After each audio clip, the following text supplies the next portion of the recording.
Bonjour, nous sommes le 25 janvier, vendredi 25 janvier 2013. Et vous le savez sans doute, depuis 5 ans, 6 ans bientôt, je vous parle de l'économie, de la finance, et je vous dis que ça va mal, que tout s'effondre, que ce système est en train de disparaître de lui-même. Je parle de capitalisme à l'agonie. Et comme vous l'avez remarqué, je me suis peut-être trompé.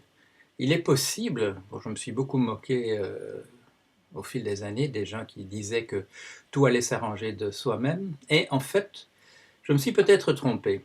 Les choses sont peut-être en train de s'arranger. Regardez, peut-être pas sur le plan du chômage, peut-être pas sur le plan militaire ici et là, je n'ai pas la moindre information donc je ne peux rien vous dire, mais sur le plan de la finance et de l'économie en général, on a l'impression que les choses sont en train de s'arranger. Bon, alors j'arrête la petite plaisanterie ici. Je ne sais pas combien d'entre vous étaient prêts à me suivre dans cette voie-là. Mais vous, les gens qui regardez ma vidéo, vous êtes un public, je dirais, spécial, sélectionné, sinon sélect. Et peut-être quand même que certains d'entre vous étaient prêts à se dire que oui, peut-être les choses allaient s'arranger. Bon, vous le savez, ce n'est pas le cas. Ce n'est pas le cas. Nous sommes dans un répit. Nous sommes peut-être un petit peu dans un plateau. Sur le plan européen, effectivement, on a gagné 3 ans. C'était quoi l'année dernière? On a gagné 3 ans en regonflant l'ensemble des banques qui étaient probablement insolvables. Et on a gagné un petit répit de cette manière-là. Les Américains font la même chose. Il fallait prendre une décision au 1er janvier. On l'a repoussé à la mi-mars. Et donc, par conséquent, les choses se sont arrangées pendant le temps qu'on avait mis la poussière sous la carpette. Mais tous ces problèmes qu'il faudrait régler, n'ont pas été réglés.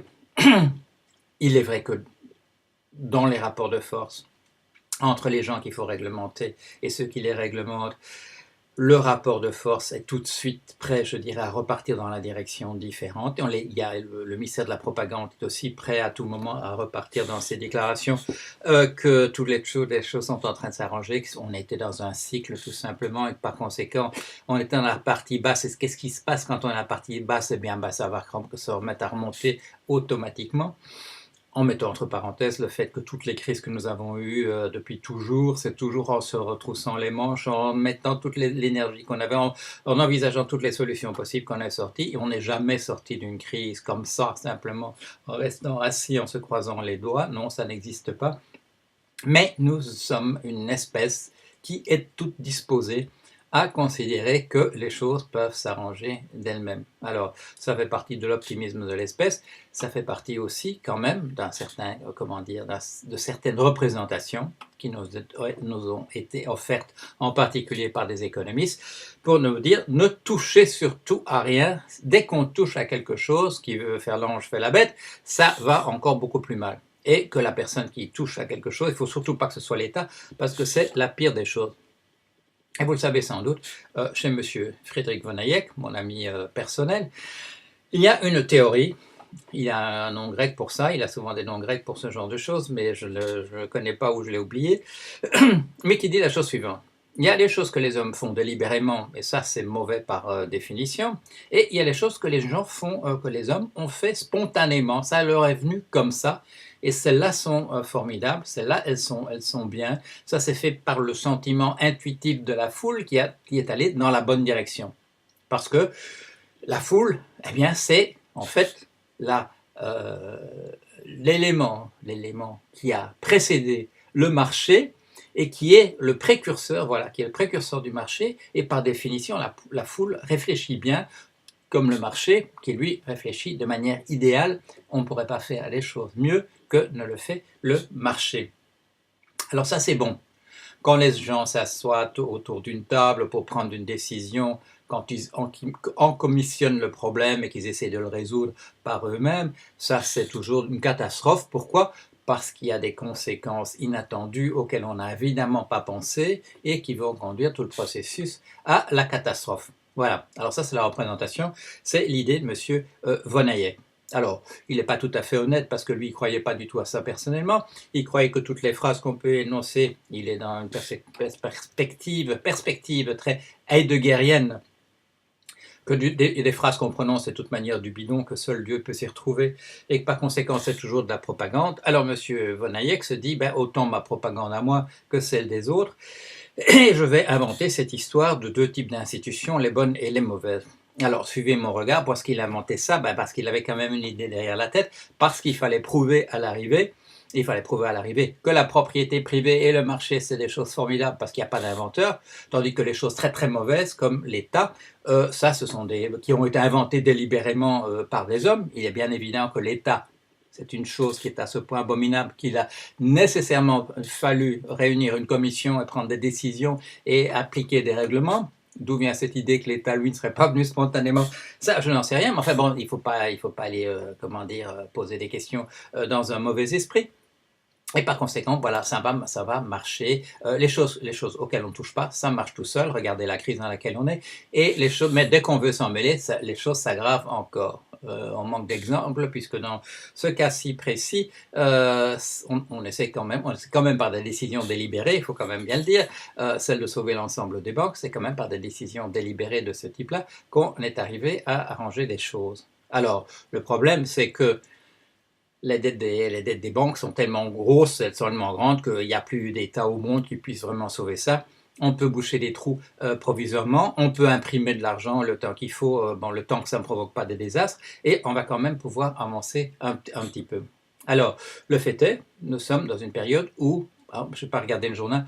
Il aurait fallu que je regarde le journal parce qu'il y a un problème avec une banque italienne qui est la numéro 3 et qui était en difficulté hier soir. La dernière fois que j'ai regardé ça, j'aurais dû regarder ce matin pour ne pas m'avancer en disant que tout allait tout s'arranger, alors qu'il y avait peut-être des problèmes qui continuaient à se poser sérieux à ce niveau-là, avec les éventuels effets dominos que nous avons pu observer au cours des années récentes et qui pourraient emmener les choses de nouveau dans une mauvaise direction. Mais donc, cette idée que tout le monde est prêt à croire comme ça fait partie de notre nature. Nous sommes tellement conservateurs que nous préférons s'il y avait une chance, il y a une chance minime que les choses s'arrangent de soi-même, on préfère de loin ça au fait de devoir réfléchir à quel est le problème et s'asseoir et prendre des décisions en fonction des solutions qu'il faudrait prendre.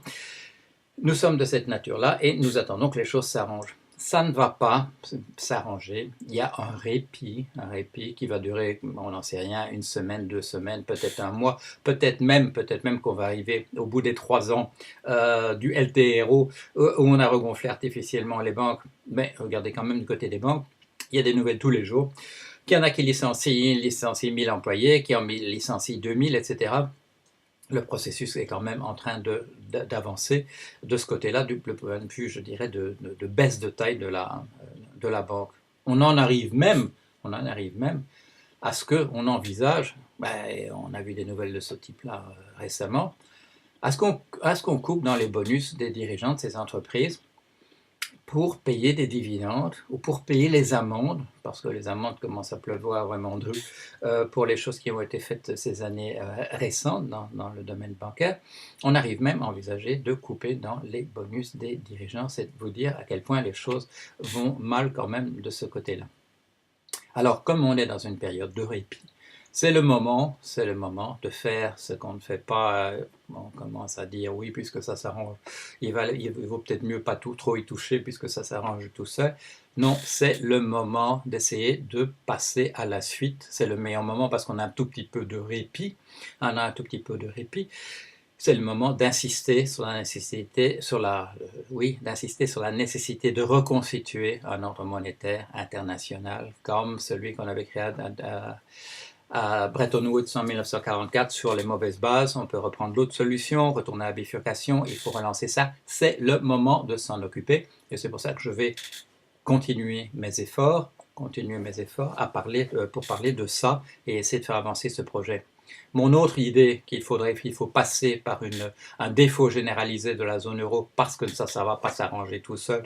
On a beau mettre des rustines ici, on a beau mettre du papier collant, on a beau espérer que ces rustines vont tenir et grandir d'elles-mêmes, comme disait quelqu'un l'autre jour.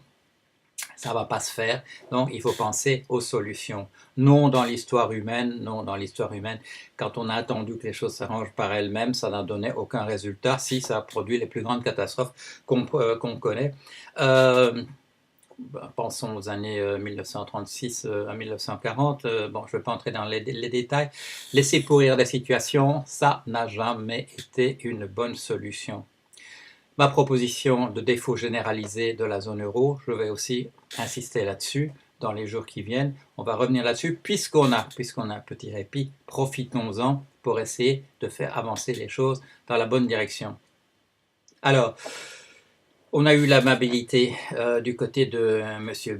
Benoît Hamon de me demander de faire l'allocution inaugurale à un colloque qui va avoir lieu le 5 février à Paris sur l'économie sociale et solidaire. J'ai accepté bien entendu de gaieté de cœur de faire ça, ça va pas trop ce matin, de gaieté de cœur de faire cela. Vous pouvez vous inscrire. Je vais faire un petit billet à la suite de celui-ci où je vous parle, ou même avant peut-être, où je vous parle de cela. On peut s'inscrire, je vous mettrai le lien vers la page où on peut s'inscrire.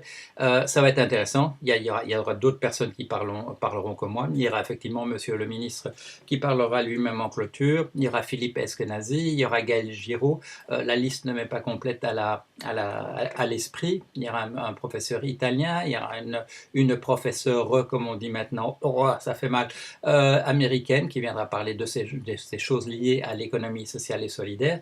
Et là aussi, on va essayer de faire avancer les choses. Je vous mettrai aussi mon petit discours que j'ai terminé d'écrire ce matin, il devait être vers 5 heures. Je mettrai ça aussi en ligne sur le blog. Voilà, passez une bonne semaine. Si vous pensez que les choses sont en train de s'arranger, non, ce n'est pas le cas. Il faut se retrousser les manches, il faut avancer, il faut profiter du fait qu'on a une petite accalmie pour essayer de faire avancer les choses dans la bonne direction. Faites ce que vous pouvez. Moi, je fais de mon côté ce que je peux aussi. Et vous voyez, ça m'oblige parfois à aller dormir assez tard. Voilà, à la semaine prochaine. Au revoir.